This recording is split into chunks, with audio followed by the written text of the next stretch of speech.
Today I am explaining you chapter number 3, drainage of class 9.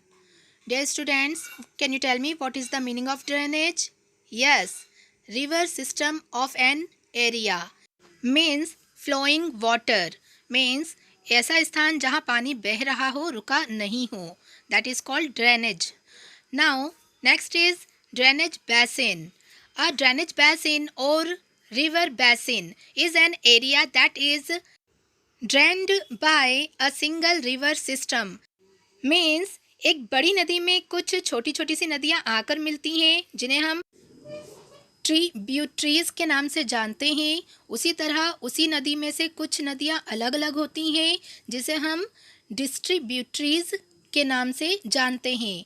Dear students, इन tributaries और distributaries system को ही drainage basin कहा जाता है.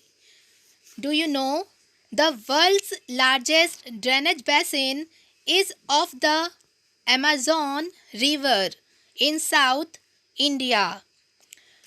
The next point is water divide means पानी को बांटना. Any upland or mountain separating two adjoining drainage basin is known as water divide. एक नदी को दो हिस्से में डिस्ट्रीब्यूट करने वाला अपलैंड वाटर डिवाइड कहलाता है. और ये अपलैंड कोई माउंटेन भी हो सकता है जिसकी वजह से एक नदी दो हिस्से में बढ़ती है. After it the main point of this chapter is drainage system in India, जिसे हम रिवर सिस्टम ऑफ इंडिया भी कह सकते हैं.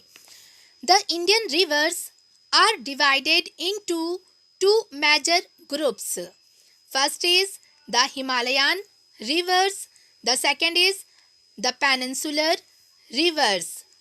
Dear students, इन दोनों ही पॉइंट को हम इन शॉर्ट डिफरेंसेस के बेस पर समझ सकते हैं.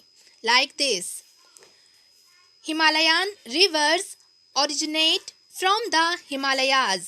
हिमालय से निकलने वाली नदियाँ हिमालयन रिवर्स कहलाती हैं. These rivers, peninsular rivers originate from the peninsular plateau. जो peninsular river हैं वो peninsular plateau से निकलती हैं.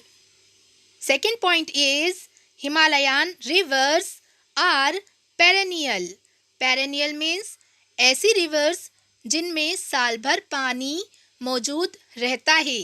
ये नदियाँ कभी भी ड्राई नहीं होती हैं, सूखती नहीं हैं. और इन नदियों में जो पानी का स्रोत है, जो रीज़न है पानी इकट्ठा होने का, फर्स्ट इज़ रेनी सीज़न, बारिश के मौसम में इसमें पानी जमा होता है. आफ्टर दैट जो बिग माउंटेन है उनके ऊपर जो बर्फ़ स्नो जमी होती है वो मेल्ट होकर के इन रिवर्स में आ मिलती है.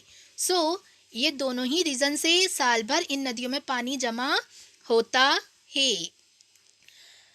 The peninsular river are seasonal.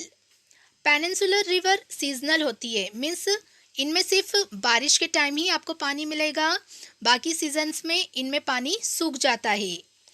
Point number 3 is Himalayan rivers are long. Himalaya से निकलने वाली नदियाँ क्या होती हैं? लंबी होती हैं. And peninsular river are short. Peninsular rivers short होती हैं, छोटी होती हैं साइज में. आई होप सो कि आपको इन दोनों ही डिफरेंसेस से ये समझ में आ चुका है कि इस चैप्टर में हमें river system of an area means flowing water की डिटेल दी जा रही है, जिसे हम ड्रेनेज के नाम से जानते हैं.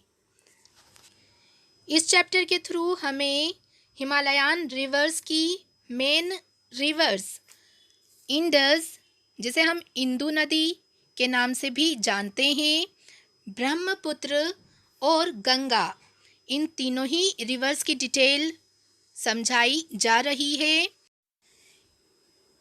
एंड पेनिनसुलर रिवर में वेस्ट टू ईस्ट की ओर फ्लो करने वाली रिवर्स महानदी, गोदावरी, कृष्णा, कावेरी और इसी तरह ईस्ट टू वेस्ट की ओर फ्लो करने वाली नर्मदा एंड तापी के बारे में डिटेल्स दी गई है। इंडिया की most of the rivers and the last Arab sea या फिर बे ऑफ बंगाल में जाकर मिल जाती हैं। After it, the last main point of this chapter is lakes. Lakes means talab. Dear students, every river perform intensive erosional activities. Means clay, sand, छोटे छोटे कंकड़ पत्थर, हर नदी अपने साथ सिल्ट को बहाकर लाती है और जब ये सिल्ट ज़्यादा मात्रा में एक प्लेस पर जमा हो जाता है तो उस एरिया में लेक डेवलप हो जाती है। Look in this picture, upland से एक बिग रिवर फ्लो हो रही है जिसमें कई ट्रिब्यूटरीज रिवर्स भी मर्ज हो रही हैं। इसके बाद ये जो येलो कलर आपको दिख रहा है ना सैंड का, तो सिल्ट का, तो ये काफ़ी तादाद में जमा हो गया। ये लुक हियर, इधर ये जो यू शेप दिख रहा है ना, दिस इज़ लेक। ओके, तो जब ये सिल्ट ज़्यादा जमा हो गया तो वो पानी उतने एरिया में जम गया, थम गया, जिसकी वजह से वो एरिया एक अलग पार्ट रिवर का या यूँ कहा जाए पानी का ले लेता है, जिसे हम लेक के नाम से जानते हैं। और जब बहते बहते ये रिवर नीचे ढलान की ओर आती है और एक एरिया ऐसा आता है जहाँ इसकी स्पीड एकदम धीमी हो जाती है, that is called delta. Lower land जहाँ रिवर की जो स्पीड है, जो बहाव है, जो फ्लो है वो कम हो जाता है, वो डेल्टा कहलाता है। After it we can understand importance of lakes. Point number 1 is help to regulate the flow of a river during heavy rainfall. It prevents flooding. Lake river के फ्लो को नियमित करता है। इसके अलावा हेवी रेनफॉल की वजह से जो बाढ़ आती है उसे भी रोकने में हेल्पफुल रहता है। Next is also used for developing hydropower. Hydropower means पानी से उत्पन्न की जाने वाली इलेक्ट्रिसिटी, बिजली। तो इसकी हेल्प से जो बड़ी बड़ी कंपनियां हैं वो इलेक्ट्रिसिटी भी जनरेट करती हैं।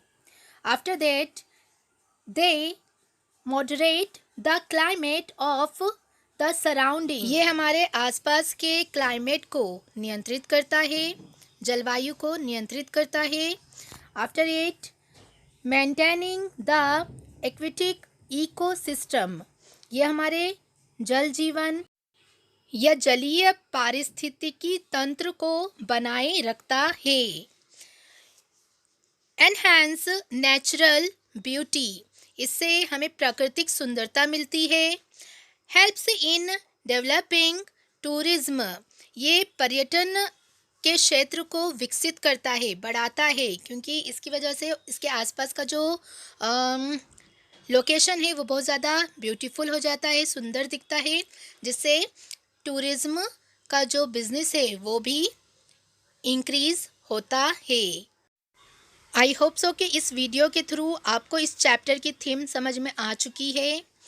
Drainage means river system of an area. Thank you for watching this video. Best of luck.